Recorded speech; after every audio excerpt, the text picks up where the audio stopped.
Thank you for playing bass with our worship praise band team today. Thank you for the opportunity. I am really excited. That's great.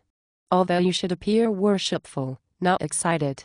You are the bass player, not a vocalist.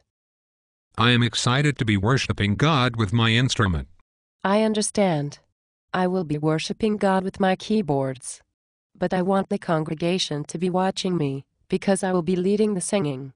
I don't want them looking at you. Shouldn't they be focused on God and not on you? I am demonstrating the heart of a worshiper. You have heard of Matt Redman, right? Yes. He sang about making the act of worship to be humble and simple. And that is how I want your bass playing to be. Simple. What? I want you to play the bass like a worshiper. I want you to play the bass like Adam Clayton of U2. Adam Clayton is not a worshiper. Except maybe of himself. He is the only member of U2 who is not a believer. But he plays the bass simply. Eighth notes only. He does not attract attention to himself. Have you ever heard New Year's Day? That is not simple. It is a great bass part that drives the song and interacts with the guitar part beautifully.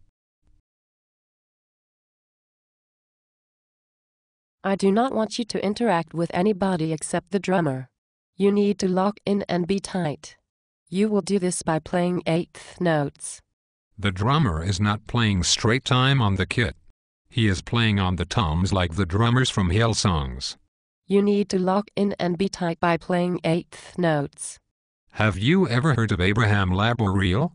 He dances while he plays. He plays complicated bass grooves. And he is so good that the drummers lock in with him. You need to lock in and be tight by playing eighth notes. Are you listening to me? I'm sorry, I was praying about how to deal with your bitter spirit of bitterness. I'm not bitter. I just don't want to play only eighth notes. I want to worship God freely with my instrument. You are bitter because the congregation will be looking at me. And because you have not properly sculpted your faux hawk. I need a faux hawk to worship? All worship praise band team musicians have faux hawks now. That is how I know you are relevant and contemporary for our congregation. If you have normal hair, we put our vision of evangelism at risk. We will not reach the lost if we have normal hair. Now I am bitter.